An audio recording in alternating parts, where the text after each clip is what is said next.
20 U.S. senators, 10 of them Republicans, announced on Sunday what we can call the Senate gun deal. Good morning, ladies and gentlemen. This is another declaration of truth from your host, Terry A. Hurlbut. Yes, you heard right. Last Sunday, we have a gang of 20, and they have produced what they call a bipartisan compromise on guns. Conservative commentators have expressed suspicion of that because it smacks of a weakening of our Second Amendment protections. We're going to talk about what the Senate gun deal does and does not have within it. Bottom line, it could be worse, but it's bad enough. But stick with me to the end of this video where I'll reveal why it might not even pass, no matter how many Republicans join this gang. But before I go on, I do want to shout out to the sponsor of this channel, which is Conservative News and Views, link in the description. Be sure to check out the awesome CNAV Store. Scroll down near the bottom of that link. Lots of good merchandise there, including this t-shirt I'm now wearing. The Trumpinator saying, "I'll be back." While I'm at it, I'll shout out to another sponsor, BitNext. This is your replacement for Zoom, Slack, the Google G Suite, Microsoft Office 365, Dropbox, WeTransfer, and Chili Piper, among others. Unlike any of them, BitNext protects your content and conversations so well even the administrators can't see it. So this is your channel for secure comms, conferencing, cloud storage, and file sharing. Best of all, everything is back-end, so you don't even need client software. If you have a browser, you can use BitNext. Follow the link and give them a try. 28 days free of charge. You can't beat that with a stick. All right, ladies and gentlemen, let's get down to brass tacks. Beginning with the obvious question, who is in this gang of 20? Breitbart tells us that. Here is the complete roster, which I have sorted out by party affiliation. Of Democrats, we have 9. Chris Murphy from Connecticut, Kirsten Sinema from Arizona, Richard Blumenthal, also from Connecticut, Cory Booker from New Jersey, Chris Coons from Delaware, Martin Heinrich from New Mexico, Mark Kelly, also from Arizona, Joe Manchin from West Virginia, big surprise there, and Debbie Stabenow from Michigan.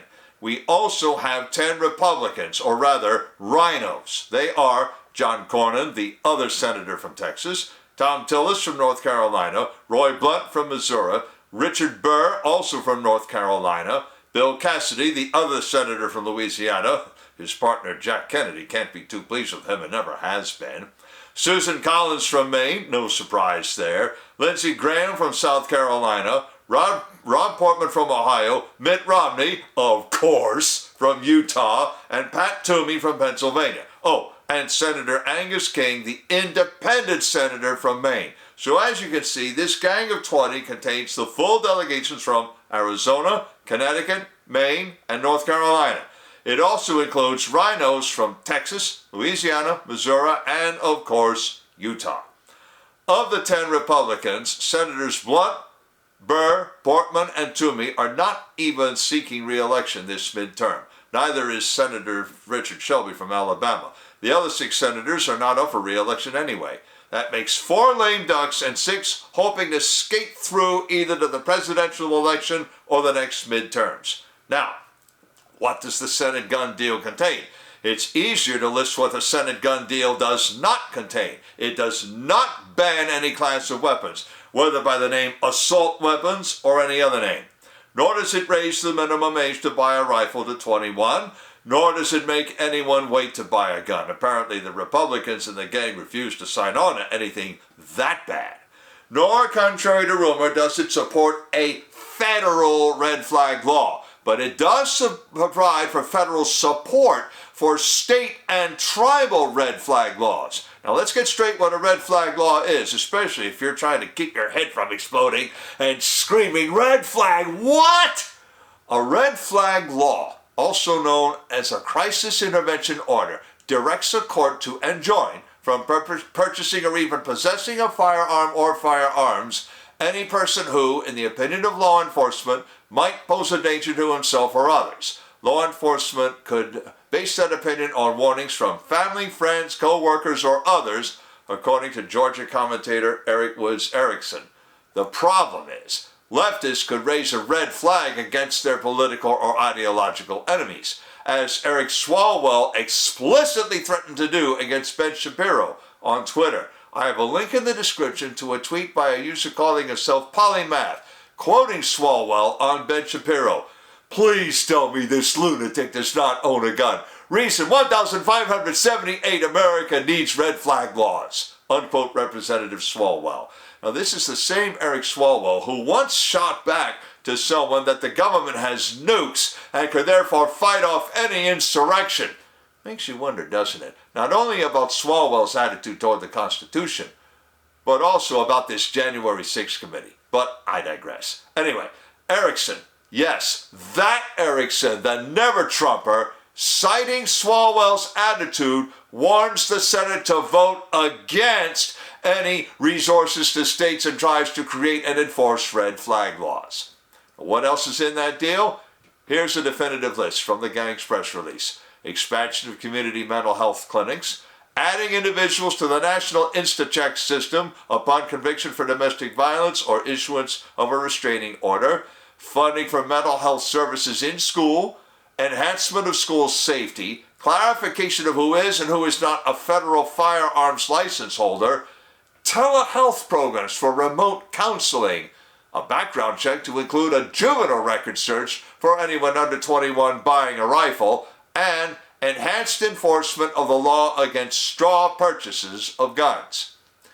In case you have forgotten, federal law already disallows anyone under 21 to buy a handgun. How radical is this deal? Representative Marjorie Taylor Greene from Georgia seems to think it's radical enough as it is. The support for state and tribal red flag laws would present the biggest problem for her. More to the point, Representative Greene seems to take the position, and it's a position that I certainly share, that a free person has the right to arm himself at least as well as, if not better than, an infantryman, and that the best protection against criminals or mentally compromised individuals carrying deadly weapons is greater numbers of law-abiding citizens carrying such weapons. Now, I'm sure you're all asking, would the Senate gun deal pass? Actually, I tend to doubt it. The other 39 Senate Democrats, plus Senator Bernie Sanders, the independent from Vermont, include progressives who definitely want no person except a law enforcement officer, an active duty military service member, a very important person, or said person's bodyguard to own, carry, or so much as touch, much less discharge, a firearm. In the last century, especially during the Clinton administration, Democrats might pull together to pass an incremental step toward that total confiscation regime of which they all dream. But today, the game seems different. And if so much as one Democrat in the Senate decides that the Senate gun deal doesn't go far enough, that Democrat and the other Republicans could block any bill. The same holds for Senator Sanders. Remember, the Senate gun deal does not even have any legislative text. We have a framework for a new law and nothing more. The House of Representatives gives the Gang of 20 a worse problem. They recently passed a measure that does raise the minimum age for buying a rifle to 21. It also bans ammunition magazines holding 15 or more rounds. Mr. Jim Mullen called the measure War on Americans and the Constitution in a tweet to which I have another link in the description. The point is, a House of Representatives that would pass such a measure might not accept the Senate gun deal in conference. Or would they? Would they conclude that this was the best deal they could get before midterms? Maybe, or maybe not. Turns out that the House Democratic Conference already has at least one loose cannon on the gun deck besides the squad. Representative Don Beyer from Virginia, make that Northern Virginia, has actually proposed a 1,000% excise tax on assault weapons, whatever they are. Worse, he wants to pass this through budget reconciliation, which means debate is already de facto limited in the Senate. 48 Senate Democrats plus Senators Sanders and King could form a tie, and Vice President Harris would then break it. But would Senators King, Sinema, and Manchin go along with it? That is the $1,024,000 question. In any event, the Democrats might ruin their own chances to get anything like the Senate gun deal through. Links to the description of the article, to both tweets I mentioned, and to Conservative News and Views. I have another link to the awesome online store and to BitNext, as I also mentioned. And if you like what you've heard, you can like this video and subscribe to this channel. This is Terry A. Hurlbut delivering another declaration of truth and reminding you to let the truth set you free.